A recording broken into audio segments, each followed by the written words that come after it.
Hello students, BA Part 1 Sociology second paper. Today our topic is Bharat में दलित. Okay, Dalits in India. Okay, Bharat में दलितों की समस्या का संबंध आज उन 16 करोड़ से भी अधिक व्यक्तियों से है जो हिंदू समाज का अंग होने के बाद भी हिंदुओं के कुछ धार्मिक ग्रंथों में दिए गए निर्देशों के अनुसार समाज में एक अपमानित और परित्यक्त जीवन व्यतीत कर रहे हैं। ओके, तो भारत में दलितों की समस्या का संबंध आज उन 16 करोड़ से भी अधिक व्यक्तियों से है जो हिंदू समाज का अंग होने के बाद भी हिंदुओं के कुछ धार्मिक ग्रंथों में दिए गए निर्देशों के अनुसार समाज में एक अपमानित और परित्यक्त जीवन व्यतीत कर रहे हैं। ओके, ब्रिटिश शासनकाल में अस्पृश्य जातियों की स्थिति बहुत दयनीय रही। ओके, इसके बाद भी आर्य समाज ने अपने सुधारवादी आंदोलन के अंतर्गत इन जातियों को दलित जाति के नाम से संबोधित करके इनके लिए अन्य हिंदू जातियों की तरह समान सुविधाएं और समान अधिकार देने की आवाज़ उठाई। तो ब्रिटिश शासन काल में जो अस्पृश्य जातियों की स्थिति थी बहुत ही दयनीय रही। इसके बाद भी आर्य समाज ने अपने सुधारवादी आंदोलन के अंतर्गत इन जातियों को दलित जाति के नाम से संबोधित करके इनके लिए अन्य हिंदू जातियों की तरह समान सुविधाएं और समान अधिकार देने की आवाज़ उठाई। ओके, आर्य समाज का मानना था कि जिन जातियों को अछूत माना जाता है वे वास्तव में दलित जातियां हैं। ओके, तो जिन जातियों को अछूत माना जाता है वे वास्तव में दलित जातियां हैं। ओके, डॉक्टर भीमराव अंबेडकर ने इंग्लैंड में होने वाले प्रथम गोलमेज सम्मेलन में इस बात पर जोर दिया कि अछूत जातियों को हिंदू समाज से बाहर मानकर उन्हें मतदान का पृथक अधिकार दिया जाए। ओके, तो आर्य समाज का क्या मानना था कि जिन जातियों को अछूत माना जाता है वे वास्तव में दलित जातियां हैं, और डॉक्टर भीमराव अंबेडकर ने इंग्लैंड में होने वाले प्रथम गोलमेज सम्मेलन में इस बात पर जोर दिया कि अछूत जातियों को हिंदू समाज से बाहर मानकर उन्हें मतदान का पृथक अधिकार दिया जाए। ओके,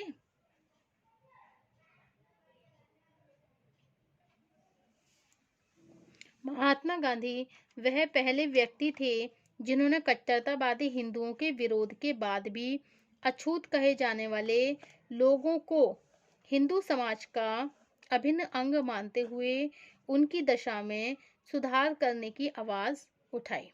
ओके, तो महात्मा गांधी वह पहले व्यक्ति थे जिन्होंने कट्टरतावादी हिंदुओं के विरोध में भी अछूत कहे जाने वाले लोगों को हिंदू समाज का अभिन्न अंग मानते हुए उनकी दशा में सुधार करने की आवाज़ उठाई। ओके, उन्होंने इन जातियों को बाहरी जाति न मानते हुए उन्हें क्या बोला है, उन्होंने हरिजन कहना आरंभ कर दिया। क्या कहने, तो महात्मा गांधी ने उन्हें क्या कहना शुरू कर दिया, हरिजन कहना शुरू कर दिया।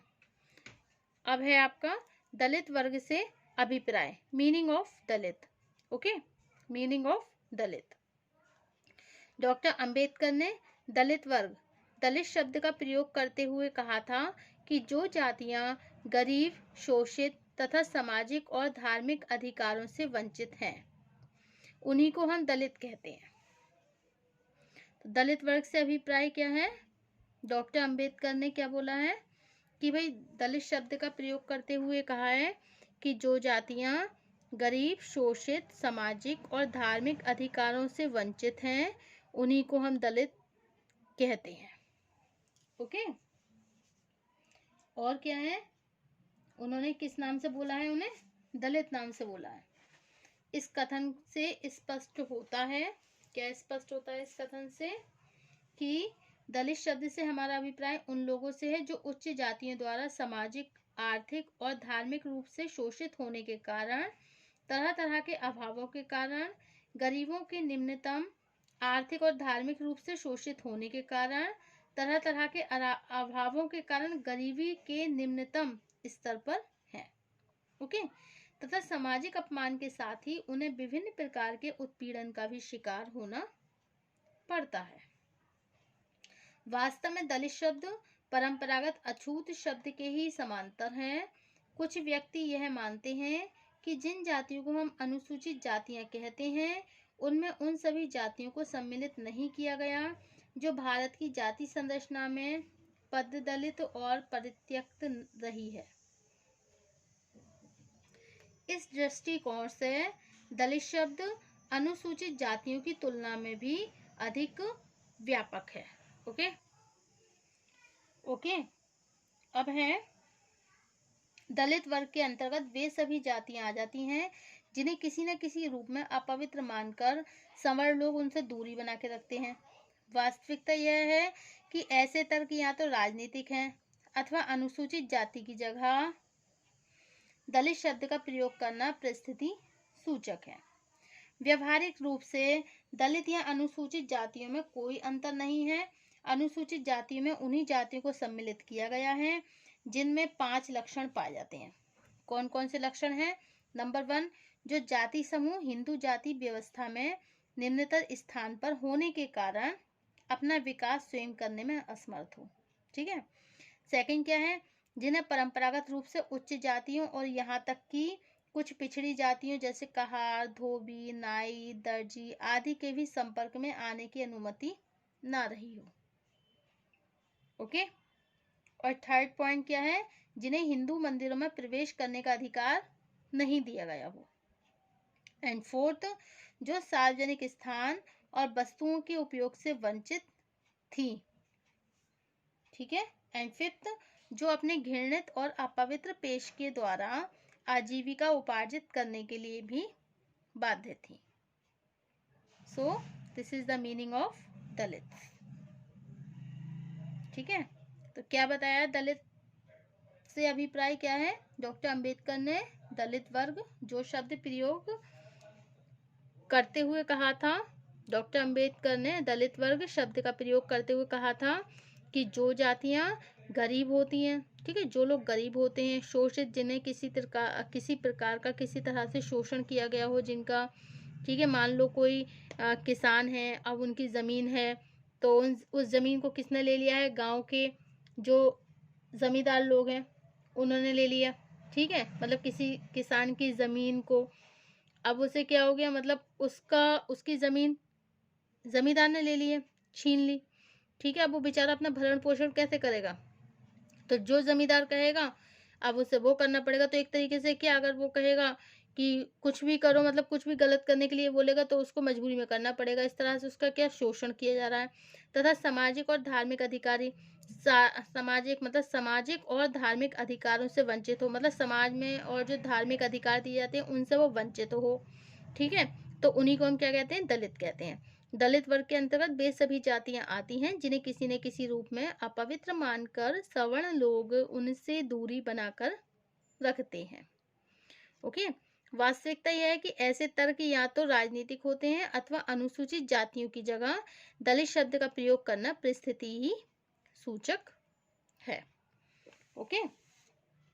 अब जैसे डॉक्टर मजूमदार ने परंपरागत अछूत जातियों और दलित वर्ग के बीच कोई अंतर न मानते हुए कहा है कि अछूत जातियां वे हैं जो बहुत सी सामाजिक और राजनीतिक निर्योग्यताओं से पीड़ित हैं, जिनमें से अधिकांश निर्योग्यताओं को धार्मिक परंपराओं के द्वारा निर्धारित करके उन्हें उच्च जातियों द्वारा लागू किया गया। अनेक व्यक्ति यह मानते हैं जो लोग भी गरीब, शोषित और सुविधाओं से वंचित हैं वे भी दलित वर्ग के अंतर्गत आते हैं।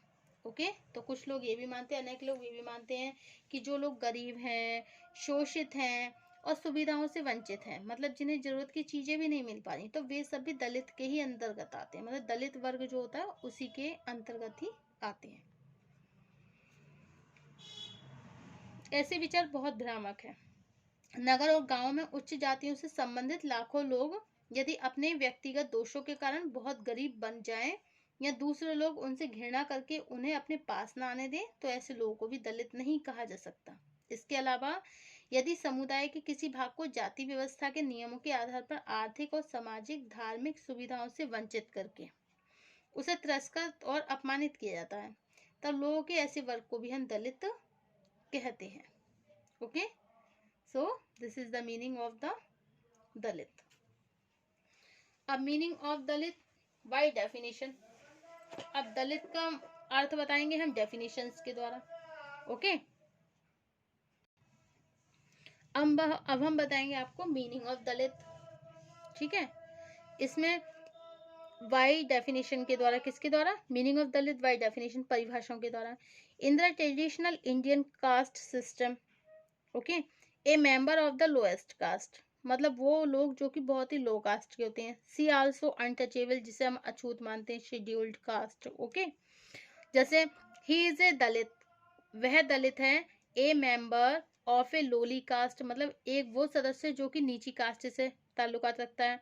That traditionally perform the most menial task in Indian society. Okay okay, तो ही इज ए दलित, वह दलित है जो कि लोली कास्ट का है, मतलब लो कास्ट का, नीची कास्ट का, नीची जात का है। दैट ट्रेडिशनली, जो कि ट्रेडिशनली परंपराओं के आधार पर ही परफॉर्म करता है, वो सारे कार्य करता है। द मोस्ट मेनियल, जो कि एक सेवक को करने चाहिए, उसको सेवक रूपी टास्क कार्य दिए जाते हैं इन द इंडियन सोसाइटी, किसमें? भारतीय समाज में। That is called a Dalit. Okay, तो जो जातियां गरीब, शोषित तथा सामाजिक और धार्मिक अधिकारों से वंचित हैं, उनको हम क्या कहते हैं? दलित कहते हैं। और वो दलित जिसकी जो लो कास्ट का होता है और जिसको परंपरा के अनुसार ऐसे कार्य करने के लिए दिए जाते हैं जैसे एक सेवक करता है, तो वो इंसान भी किसमें, मतलब भारत में रहकर ही उसको ऐसे कार्य दिए जाते हैं जो कि एक सेवक करता है, तो that is called a Dalit. In the other word we can say that a member of the lowest caste in India, एक मेंबर जो कि नीची जात का है भारत में। whom those of the four main caste, whom, जिसको those of the four main caste were formally forbidden, जिसको formally मतलब फॉर्मली औपचारिक तौर पर फॉरबिडन, मना कर दिया है, भैया नहीं छुओगे तुम। ठीक है, जो ऊंची कास्ट है उन्हें नहीं छू सकते हो। फॉर्मली कॉल्ड ऑफेंसिव, और अक्सर उनको क्या बुलाया जाता है? ऑफेंसिव का मतलब क्या ओके, ऑफेंसिव मीन्स होता है अपमान, मतलब ऐसे व्यक्ति को अपमानित नजरों से, मतलब अपमानित करके बुलाते हैं, और उसको क्या बोलते हैं? अनटचेबल, कि ये अछूत है। ओके, दलित है ये। Okay, so this is the meaning of the dalit by definitions and all the descriptions of the dalit, and thank you for watching my YouTube channel.